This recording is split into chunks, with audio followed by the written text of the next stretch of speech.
সমস্ত তারিফ ও প্রশংসা মহান রবের দরবারে, যার অশেষ মেহেরবানিতে আজ পবিত্র জুমার দিন পৃথিবীর সমস্ত ব্যস্ততাকে পিছনে ফেলে একমুখী হয়ে একনিষ্ঠভাবে একমাত্র আল্লাহ তাআলার ইবাদত বন্দেগী করার জন্য তার ঘর মসজিদে আসতে পেরেছি।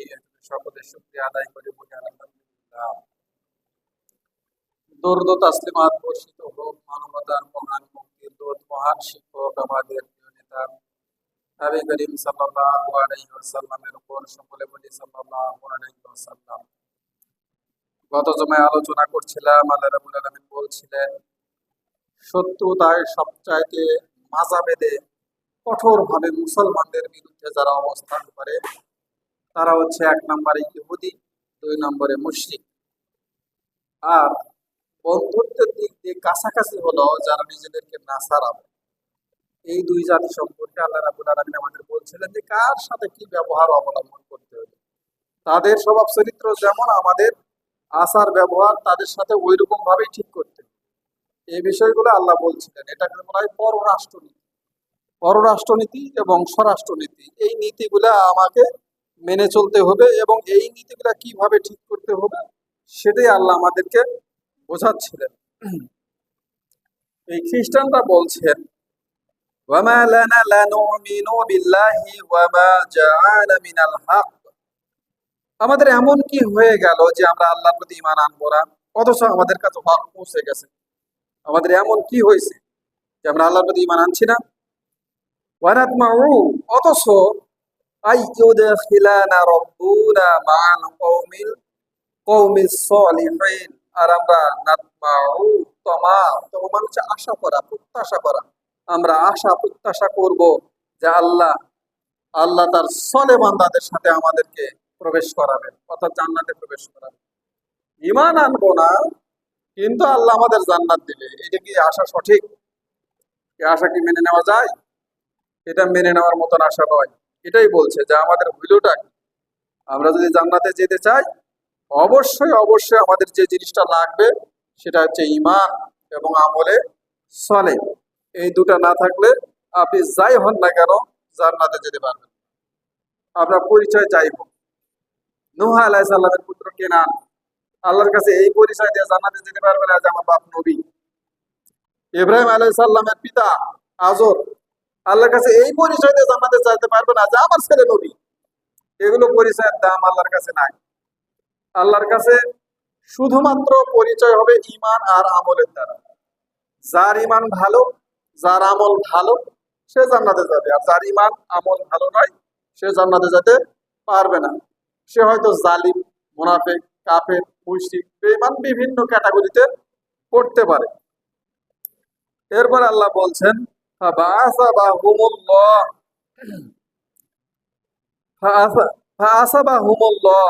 অতঃপর আল্লাহ তাদেরকে দিলেন বিমা ক্বালু, তাদের এই কথা বলার জন্য যে আমাদের এমন কি হয়ে গেল যে আমরা ঈমান আনবো না, আমলে সলে করবো না, অথচ আল্লাহ সলে বান্দাদের মধ্যে আমরা শামিল হয়ে যাব। এটাতে এমন কি হয়ে গেল? এই যে কথাগুলো তারা বলছে যে আমাদের হলোটা কি, এই কথার জন্য আল্লাহ কি বলছেন তাদেরকে, ক্বালু জান্নাতিন তাজরি মিন তাহতিহাল আনহারু খালিদিনা ফিহা। এই উক্তির বিনিময়ে আল্লাহ তাদেরকে উদ্যান সমূহে প্রবেশ করাবেন। কোন উদ্যান? যেই উদ্যানের নিচ দিয়ে বয়ে চলেছে আনহার, ঝর্ণা ধারা, খালিদিনা ফিহা, আর তারা সেখানে একবার প্রবেশ করলে আর বের হবে না। জান্নাতে কেউ যদি একবার কোনোভাবে যেতে পারে সে কিন্তু চিরস্থায়ী হয়ে যাবে, জান্নাত থেকে আর বের হওয়া লাগবে না। তবে জাহান্নামের ব্যাপারে বহু কথা আছে, সেগুলো সেগুলো ব্যাপার স্যাপার আছে। এই ব্যাপার স্যাপার গুলা দেখতে হবে যে আসলে জান্নাত থেকে আমরা বের হব না কিন্তু জাহান্নাম থেকে বের হব, এই কথাগুলো সঠিক কিনা আমাদের একটু চিন্তা চেতনা করা দরকার। কিছু কিছু পাপ আছে যে পাপের শাস্তি হলো একদম ফাঁসি। তো ফাঁসি হয়ে গেলে জেল থেকে আর বের হওয়ার সুযোগ আছে? ফাঁসি হয়ে গেলে তার জেল থেকে বের হওয়ার সুযোগ নেই। তবে যদি 14 বছর, 10 বছর, 7 বছর কারাদণ্ড হয়, সেক্ষেত্রে জেল খাটার পরে, হাজত খাটার পরে বের হওয়ার একটা চান্স আছে। কিন্তু ফাঁসি হয়ে গেলে আর কিছু করার নাই। এমন পাপ করা যাবে না যার কারণে ফাঁসি। ফাঁসি হলে যা, এগুলোকে বলা হয় কবিরা গুনাহ। তবে দুনিয়া খুব ভালো জায়গা, এই দিক দিয়ে দুনিয়া খুব ভালো জায়গা। কেন ভালো জায়গা? এমন একটা জায়গা, আপনি যত অপরাধ যত পাপ যাই করছেন, আপনার কোনো এক সময় মনে হলো যে আমি এই কাজগুলা করছি, এটা অপরাধ, এটা অন্যায়, আপনার জন্য তওবার দরজা খোলা আছে। আপনি তওবা করতে পারবেন, আপনার পাপগুলো মাফ করে নিতে পারবেন, মিটিয়ে নিতে পারবেন, এবং ভালো মানুষ। তারপর থেকে যদি আপনি ঈমান আমলের উপর টিকে থাকেন, আলহামদুলিল্লাহ। কিন্তু মরে গেলে চান্স শেষ। মরে যাওয়ার পরে আল্লাহর দরবারে যতই বলেন, আল্লাহ আরেকবার চান্স দাও, আমি এবার দুনিয়াতে গেলে অনেক ভালো ভালো কাজ করবে, এই করবে সেই করবে, যতই প্রতিশ্রুতি দেন, আল্লাহর একটাই জবাব, দুসরা চান্স নেই মিলেগি, দ্বিতীয়বার আর চান্স দিবে না। সুতরাং দুনিয়াতে থাকতেই ঈমান আমল ঠিক করা লাগবে। এতদিন যা করছি থুক করি, তওবা করে ফিরে আসতে হবে। এরপরে আল্লাহ বলছেন, ওয়াযালিকা জাযাউল মুহসিনিন, এই যে জান্নাত দেওয়া হবে, জান্নাতটা কাকে দেওয়া হবে? জাযাউল মুহসিনিন, এটা হচ্ছে মুহসিনদের প্রতিদান। যারা মুহসিন, মুহসিন কাকে বলা হয়? মুহসিন সম্পর্কে একটু জানতে হবে। মানুষ প্রথমে ঈমান আনার পর হয় ঈমানদার, মুমিন। মুমিনের পরে বাস্তব জীবনে যখন সে ইসলাম মেনে চলে, সে তখন হয় মুসলিম। এই মুসলিম হতে যায় সে তার কাজের ক্যাটাগরিটা কেমন, সে কিভাবে কাজটা করছে, সে কি স্বেচ্ছায় স্বতঃপ্রণোদিত হয়ে করছে, না ওই রেলের বগির মতন করছে? যদি স্বেচ্ছায় স্বতঃপ্রণোদিত হয়ে নিজ উদ্যোগে ভালো কাজ করে, একে বলা হয় মুহসিন। অর্থাৎ তাকে বলতে হয় না যে এই কাজটা করো, কাজটা করো, সে কাজটা করো। আপনাদের বাড়িতে অনেক সময় মিস্ত্রি লাগলে দেখবেন, কিছু মিস্ত্রি আসে, ওকে বলতে হয়, এর বাইরে কর, ওটা কর, এটা করিস নি কেন, সেটা করিস নি কর। বা কামের মানুষ থাকলে এরকম বলতে হয়। কিন্তু কিছু কিছু মানুষ আপনি পাবেন, তাকে বলতে হয় না, ওই দেখেই বুঝতে পারে যে আমার কোনটা করা উচিত, সে সেভাবে কাজ করে। এই যে দেখেই যে বুঝতে পারে এবং ওই অনুযায়ী কাজ করে, এ হলো মুহসিন। অর্থাৎ ইসলামে দাখিল হওয়ার পরে সে বুঝে ফেলছে যে আমাকে আসলে কি করা লাগবে, সে স্বেচ্ছায় স্বতঃপ্রণোদিত হয়ে সে কাজগুলা করে, এ হলো মুহসিন। আল্লাহ বলছেন জান্নাত ওই মুহসিনদের জন্য। আমাকে মুহসিনের গুণাবলী অর্জন করা লাগবে। এরপরে আল্লাহ বলছেন, ওয়াল্লাযিনা কাফারু ওয়া কাযযাবু বিআয়াতিনা উলাইকা আসহাবুল জাহিম। পক্ষান্তরে কেউ যদি, আর যারা কাফারু, কুফরি করে, অর্থাৎ আল্লাহর আইন বিধান মানে না, কুফরি অস্বীকার, আর কি করে, কাযযাবু আরো এক ধাপ এগিয়ে, আগে তো কত অস্বীকার আমি মানবো না, এখন কাযযাবু আরো এক ধাপ, বলে ওই এটা কিসের আইন রে, কোথা থেকে আসছে, মানে একদম মিথ্যা প্রতিপন্ন আছে নাকি, এরকম মিছা মিছা কথা, এই যে কথাগুলো বলে, অর্থাৎ আরো এক ধাপ আগে এসে কাযযাবু মিথ্যা প্রতিপন্ন করছে, এগুলো আন্দাজি। এই ধরনের কোয়ালিটি যদি হয়, এটা যদি কার সাথে করা লাগবে? বিআয়াতিনা, আল্লাহর যে আয়াত, আয়াত কোথায় থাকে? কোরআনে। আল্লাহর কোরআনের আয়াতের সাথে যদি এরকম কেউ করে যে কোরআনের আয়াতকে সে অস্বীকার করছে বা মিথ্যা বলছে, তাহলে কি হবে? উলাইকা আসহাবুল জাহিম, এর স্থান হবে জাহিম নামক জাহান্নামে। নাউজুবিল্লাহ। আমরা এখন অনেকে বলি যে আমরা মুসলমান, আমরা কি এরকম বলতে পারি? কিন্তু আপনি যদি সচেতন ভাবে কিছু জিনিস দেখেন, আমার জীবনের একটা ঘটনা বলি। ক্লাস 9-এ যখন পড়তাম, এখন এই অধ্যায়টা নাই, কিন্তু ওই সময় ছিল জনসংখ্যার বিস্ফোরণ। ক্লাস 9-এ এরকম, ক্লাস 9 কেন, ওই 3, 4, 5 থেকে এরকম আস্তে আস্তে ধারণা দেওয়া হয় যে জনসংখ্যা বেড়ে চলছে, জনসংখ্যার বাড়তি চাপের জন্য দেশে এত এত এত এত এত সমস্যা। মানে জনসংখ্যা তখন ছিল সমস্যা। এখন কিন্তু এ কথা আর কেউ বলে না, কারণ জনসংখ্যা দরকার। বিভিন্ন দেশ জনসংখ্যা আমদানি করে। আমেরিকা কিন্তু জনসংখ্যা আমদানি করতেছে, ওই ডিবি লটারি দেয়, ডিবি লটারিতে বিভিন্ন দেশ থেকে, পৃথিবীর বিভিন্ন দেশ থেকে লোক নিয়ে যাচ্ছে। জনসংখ্যা দরকার। জনসংখ্যা তখন কিন্তু কি ছিল? বোঝা। জনসংখ্যার বিস্ফোরণ, জনসংখ্যা বৃদ্ধির কুফল, এই অধ্যায়ে যে অনেকগুলা শিরোনাম ছিল। আমরা বলি ওই কি বলি, নোট, মানে মুখ একটা দিয়ে তার ভিতরে কিছু বর্ণনা। তো ওখানে এরকম ছিল যে ধর্মীয় অন্ধবিশ্বাস, এ নামে একটা ইয়ে ছিল। ধর্মীয় অন্ধবিশ্বাসটা কি? ধর্মীয় অন্ধবিশ্বাসের মধ্যে লিখছিল যে মুখ দিয়েছেন যিনি, খাবার দিবেন তিনি। এটা হচ্ছে ধর্মীয় অন্ধবিশ্বাস। অথচ বর্তমানে আমি কোরআন পড়ে দেখেছি এটা কোরআনের আয়াত। তোমরা দারিদ্রের ভয়ে সন্তানকে হত্যা করো না। যিনি তাকে জন্ম দিয়েছেন, এই পৃথিবীতে পাঠিয়েছেন, তিনি তাকে খাবার দিবেন, আহার্য দিবেন। আল্লাহ নিজে কথা বলেছেন যে দারিদ্রের ভয়ে সন্তান হত্যা করো না, ওর খাবার তো আল্লাহ দিবে, কোথায় দিবে সেটা আল্লাহর ব্যাপার। অথচ ওই সময় ক্লাস 9 আমরা পড়েছি ধর্মীয় অন্ধবিশ্বাস, মুখ দিয়েছেন যিনি, খাবার দিবেন তিনি। এই অন্ধবিশ্বাসের জন্য মানুষ বহু সন্তানাদি নিচ্ছে। তখন ক্লাস 9-এর ঘটনা বলছি আমি, সম্ভবত 2000 বা 2001 সালের ঘটনা আমি পড়ছি। এগুলো আমি মুখস্থ করছি, লিখছি তো খাতায়, আমার এখনো মনে আছে। এই যে ইসলামের বিরুদ্ধে, মানে এই আয়াতকে তারা অস্বীকার করেনি, শুধু অস্বীকার করেনি, মিথ্যা প্রতিবন্ধ করছে। কিভাবে বলছে আয়াতের বিরুদ্ধে, অথচ এখন সেটা নাই। এখন আবার দেখা যাচ্ছে পরিবেশ পরিস্থিতি পাল্টে গেছে, এখন বিভিন্ন সেক্টরে বহু লোকজন দরকার। কিন্তু বাংলাদেশের সমস্যাটা হলো কি, বাংলাদেশ শুধু ওই কাজী নজরুলের কবিতার মতন হয়েছে, আমরা গরু ছাগলের মতন বাড়িয়ে চলেছি। মানে আমাদের মেধা, দক্ষতা, জ্ঞান এগুলো নাই। আমরা শুধু গরু ছাগল। গরু ছাগল বলতে কি বোঝায়? গরু ছাগল বলতে শুধু খায় আর ঘুমায়, আগে মুতে আর বাচ্চা জন্ম দেয়, এখানেই তো গরু কাজ নাকি? মানুষ যদি এরকম হয় তাহলে ও তো গরু ছাগল। মানুষকে তো আরো উন্নত করে তৈরি করা হয়েছে, তাকে মেধা দেওয়া হয়েছে, যোগ্যতা দেওয়া হয়েছে, দক্ষতা দেওয়া হয়েছে। সে একটা মানুষ কত কিছু করতে পারবে, কত ক্ষমতা যে একটা মানুষের ভিতরে আল্লাহ দিয়েছেন, কিন্তু সেই মানুষ এখন গরু ছাগল হয়েছে। গরু ছাগল হলে সমস্যা, কিন্তু গরু ছাগল না হয়ে সে যদি মানুষের মতন মানুষ হয়, মেধার যদি বিকাশ ঘটে, সে অনেক কিছু করতে পারবে। বাংলাদেশে এত মানুষ, 18 কোটি মানুষ, কেউ বলছে 20 কোটি মানুষ, কিন্তু একটা আব্দুল কাদের তৈরি হয়। আব্দুল কাদেরকে চিনেন আপনারা? চেনেন না? আব্দুল কাদেরকে চেনেন না? কেন চিনেন না? ওইটাও আপনার দুর্বলতা। আব্দুল কাদেরকে চিনতে হবে। আব্দুল কাদের হচ্ছেন পাকিস্তানের পরমাণু বিজ্ঞানী। পাকিস্তানের পরমাণু বিজ্ঞানীর নাম হচ্ছে আব্দুল কাদের। এই আব্দুল কাদেরের কারণে পাকিস্তান কিন্তু পারমাণবিক শক্তিধর দেশ।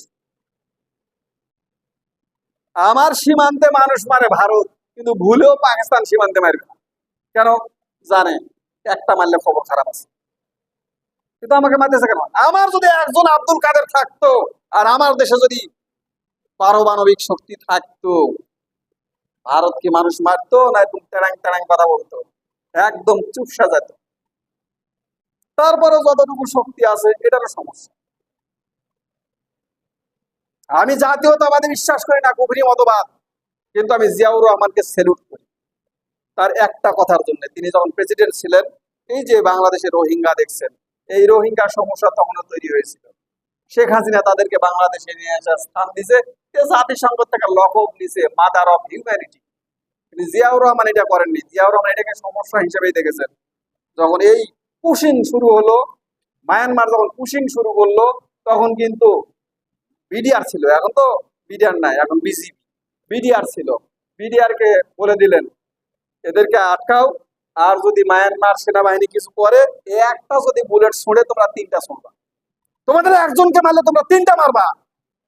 তখন কিন্তু এই সমস্যা হয়নি, ওই তার এক কথাতে মারাও লাগেনি। শুধু এতটুকু বলছে, দেশের প্রেসিডেন্ট বলছে যে একটা বুলেট আসলে 3টা দিবা উত্তরে, আর একজনকে যদি মারে তো তোমরা 3জনকে মারবা। ওই কথাতে থেমে গেছে। এর নাম হলো মাজার শক্তি পাওয়া। এই শক্তি বর্তমানে এখনো দেখা যায় না। এত জিয়াউর রহমান মারা যাওয়ার পরে এত সরকার গেছে, কেউ মুখ ফুটে এই কথা বলেনি, কেউ বলেনি। এখনো সীমান্ত হত্যা কেন হচ্ছে? সেখানে কি আমার বিজেপি নাই? আছে, কিন্তু বিজেপি কাজ করে না। কেন কাজ করে না? কাজ না করার কারণ হলো ভারত নয়, বাংলাদেশ নিজে। কেন? বিএসএফ আসছে, আমার বাংলাদেশে একজনকে ধরছে, বিজেপি কিন্তু ওখানে আছে, দেখছে।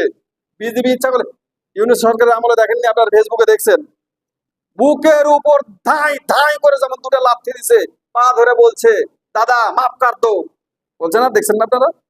ইউনূস সরকারের আমলে কিন্তু ইউনূসের কথা বলছিল একদম সাইজ করে দিবা। বিএসএফ কিন্তু লাথাইছে, বুকে গুলি ধরছে, বলছে দাদা মাফ কর দো। এখন কিন্তু আবার এই যে পরশুদিনে একজন মারছে, সম্ভবত মঙ্গলবার, ব্রাহ্মণবাড়িয়া সীমান্তে মারছে। কেন? এখন নির্বাচিত সরকার, এখন তো আরো শক্তিশালী হবে। এদের কথা মতো নির্বাচিত সরকারকে আরো শক্তিশালী হয়। এই 1.5 বছরে তো মারতে পারেনি, কেন মারলো? ওই ডক্টর ইউনূস বলছিলেন যে তোমরা সতর্ক থাকো, তোমাদের কোনো ভয় নাই। এই বিজিবি কে খালি বলতে হবে সরকার তোমাদের পাশে আছে, একটাও হত্যা হবে না সীমান্তে, বিজিবি দেখে নিবে কয়টা মারবে। কিন্তু ওই বিজিবি মারে না কেন, এখন মারছে না কেন? এখন বিজিবি 3বার চিন্তা করে, আমি মারবো, একটা গুলি ছুড়বো, না হলে 10টা জবাবদিহি করতে হবে। কেন গুলি ছুড়লে, তোমাকে অনুমতি কে দিছিল, তুমি কার অর্ডারে মারলে, মানে বহুত প্যাঁচ। অতএব চুপ করে থাকে। কিন্তু তাকে যদি বলা হতো জিয়াউর রহমানের মতন একটার বদলে 3টা, এখনই এক নিমেষে থেমে যাবে, এক নিমেষে থেমে যাবে। আমার দেশের জওয়ানরা তাদের ইমান আছে, শক্তিশালী আছে। দেখছেন না জুলাইয়ের সময় সেনাবাহিনীর ওই এক স্লোগানে হাসিনা পালাইছে। কারণ সেনাবাহিনী যখন ছাত্ররা আন্দোলন করছিল, তখন কিন্তু সেনাবাহিনীর লোকজন ওই ভ্যান থেকে নামে, আপনারা অনেকে দেখছেন ভ্যান থেকে নামে তারা স্লোগান দিয়েছিল, নারে তাকবীর, আল্লাহু আকবার। হাসিনা বুঝা পারছে এই 17 বছর আমি কিছু করতে পারিনি, এখন এর ভিতরে নারে তাকবীর আছে, ও কিন্তু পালাইতে বাধ্য হয়েছে। নারে তাকবীরের বহু জোর, তাকবীর দেবেন তো বাতিলের ভিতরে কম্পন ধরে যাবে, তাকবীরের এত জোর।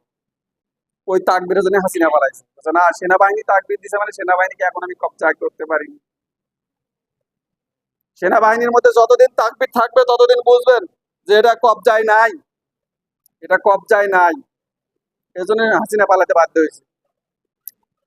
তাহলে যেটা বলছিলাম, আমি কি করব না, কোরআনের আয়াতকে অস্বীকার করব না, আর কি করব না, মিথ্যা প্রতিপন্ন করব না। এটা করলে আল্লাহ ডাইরেক্ট সিদ্ধান্ত, দুনিয়ার কোনো মুফতি মুহাদ্দিস কারো ফতোয়া লাগবে না, আল্লাহ ডাইরেক্ট ফতোয়া দিয়ে বলছেন উলাইকা আসহাবুল জাহিম, তাদের ঠিকানা হলো জাহিম। জাহান্নামের 7টা নাম, এই 7টা নাম ধরলেও দেখায়। তারা এখন যদি বলা হয় যে 8টা জান্নাতের নাম বলেন দেখি, 7টা জাহান্নামের নাম বলেন দেখি, তাও দেখায় না, ঠিক না? ঠিক। জাহান্নামের সিরিয়াল হলো 1 নম্বরে জাহান্নাম, 2 নম্বরে লাজা, 3 নম্বরে সাকার, সাইর, হুতামা, এর 6 নাম্বার হচ্ছে 6 নাম্বার জাহান্নামের নাম হচ্ছে জাহিম। আর 7 নম্বরে 1 নম্বরে কি আছে? হাবিয়া। না, হাবিয়া হচ্ছে কয়লা, মানে যেখানে আগুন চলে। হাবিয়াতে আগুন চলে, হাবিয়াতে গেলে তো অবস্থা খারাপ। শয়তানের চেলা মেলা মুনাফিক যারা আছে, এদের স্থান হলো হাবিয়া। মুনাফিক এবং শয়তান দুনিয়াতে যারা আছে, ইবলিশ এবং ইবলিশের চেলা চামুন্ডে আর মুনাফিক, এদের স্থান হলো হাবিয়া। আর হাবিয়ার পরে উপরে হলো জাহিম। জাহিমে কার স্থান বললে এখানে? কাফারু ওয়া কাজ্জাবু, যারা কুফরি করে। এই কাফির থাকবে 6 নম্বর জাহান্নামে। বুঝেন কথাখানে আগুন দিতে পারে। আল্লাহ সিরিয়াল বলে দিচ্ছেন যে কাকে কোন জাহান্নামে রাখবে, নাম সব বলে দিচ্ছেন, আর তার আগুনের তেজ আপনি বুঝতে পারবেন। তবে যারা আছে, ইমান আছে, একবার যায় একবার আসে, একবার নামাজ পড়ে একবার ছাড়ে, এরকম করে এরাও জাহান্নামে যাবে। এরা জাহান্নামে মানে 1 নাম্বার শুরুতে একদম উপরে, মনে করেন 7 তলা বিল্ডিং এর 7 তলায় অল্প অল্প আগুন লাগবে, ওটি যা থাকে। ওই জাহান্নামে যারা যাবে, এদের একটু আশা আছে যে কোনোদিন আমরা হয়তো নবীর সুপারিশে বা আমার পাপের শাস্তি হওয়ার পরে কোনোদিন আমি বের হতে পারি। কিন্তু জাহান্নামের নিচে যদি আপনি ঢুকে যান, লাজা, সাকার, সাইদ, চান্স নাই, বের হতে পারবেন না। মানে এই 6টাতে যদি আপনি ঢোকেন তাহলে আর বের হতে পারবেন না। এই 6টাতে ঢুকে গেছেন মানে একদম খালিদিনা ফিহা, মাথায় রাখা লাগবে। তাহলে ওই 6টাতে ঢোকা যাবে না। তাহলে ওই 6টাতে আমি ঢুকবো কি ঢুকবো না? 1 নম্বর হচ্ছে কাফারু, 2 নম্বর কাজ্জাবু। বাংলাদেশের যারা ওই ক্লাস 9 বই লিখছিল, ওরা কিন্তু সব মুসলমান। যারা লিখছে ধর্মীয় অন্ধবিশ্বাস লিখে, সেখানে লিখেছে এই কথা যে মুখ দিয়েছেন যিনি, খাবার দিবেন তিনি। ওরা কি করছে? এই দুটো অপরাধী করছে, কাফারুও করছে, কাজ্জাবুও করছে। এখন ওর নামাজ কালাম আর লাগবে? ও তো 6 নম্বর জাহান্নাম, ঠিক না? 6 নম্বরে গেলে বাড়াতে পারবেন না। বুঝা শুনে চলা লাগবে। ইসলাম হচ্ছে বুঝার জিনিস। এই জন্য আল্লাহ আগেই বলছেন ইকরা বিসমি রাব্বিকাল্লাযী খালাক। আপনাকে পড়তে হবে, জানতে হবে, বুঝতে হবে। আমাকে ফাঁসি দেওয়া হবে না কি করা হবে আমি বুঝলাম না, খালি চলে গেলাম। ওই এক বাপের মতন, ছেলে গেছে বিদেশে যায় গেছে, ছেলে অসুস্থ হয়ে বাপের কাছে টেলিগ্রাম পাঠাইছে, আব্বা 50,000 টাকা পাঠাও, আমি খুব অসুস্থ, খুব দ্রুত টাকাটা পাঠিয়ে দিও, টাকা না পাঠালে কিন্তু আমার চিকিৎসা হবে না, মরে যাবো না। পিয়ন একটা চিঠি দেওয়া গেছে, ও তো খুলে দেখছে ইংরেজি লেখা, কি বুঝবো, কিছুই বুঝেনি। তবে পিয়ন একটা কথা বলে গেছে, তোমার বেটা চিঠি দিছে, ও খুব খুশি, আরে বেটা এতদিন পর আমার চিঠি দিছে রে। লোকজনকে বলে আর চুমিয়া খায়, কি করে, লোকজনকে বলে আর চিঠির উপরে আসা প্রতিদিন সকাল বিকাল চুমিয়া খায়। আমরা যখন কোরআন পড়ি আর সকাল বিকাল চুমিয়া খাই, কিন্তু ভিতরে কি আছে জানি না। ঠিক 1 মাস পরে ছেলের লাশ চলে আসছে বাড়িতে, মারা গেছে। ওই চিঠিটা চুমা খাবার জন্য, চিঠিতে কি লেখা আছে না বোঝার জন্য ছেলের লাশ যেভাবে বাড়ি আসছে, ঠিক একই রকম আপনি যতই কোরআন পড়েন আর যতই চুমা খান, এতে কি লেখা আছে যদি না বুঝেন আর সেই অনুযায়ী যদি কাজ না করেন, ওই 50,000 টাকা না পাঠানোর কারণে ছেলে যেমন মরিছে, আপনিও ঠিক জাহান নামে ঢুকে যাবেন। এটা না বোঝার কারণ। এটা সোয়াব নেওয়ার কিতাব নয়, এটা আমল করার কিতাব, এটা আমল করার কিতাব। আল্লাহ এই জন্য বারবার বলছে জান্নাতে যেতে গেলে দুটো শর্ত, আমানু ওয়া আমিলুস সলিহাত, ঈমান আনো, আমলে সালেহ করো।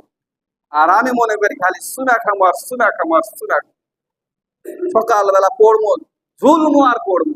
দুনিয়ার কোনো কিতাব পড়তে মানুষ ঝুলে না, কোরআন বার করলে খালি ঝুলে, মনে হয় ড্যান্স টিচার করতেছে। মাইন্ড করেন না, আপনারাও করেন, ঠিক না? যারা কোরআন পড়ে দেখবেন তুলবে, এরকম এরকম তুলবে আর পড়বে, তুলবে আর পড়বে, ঠিক না?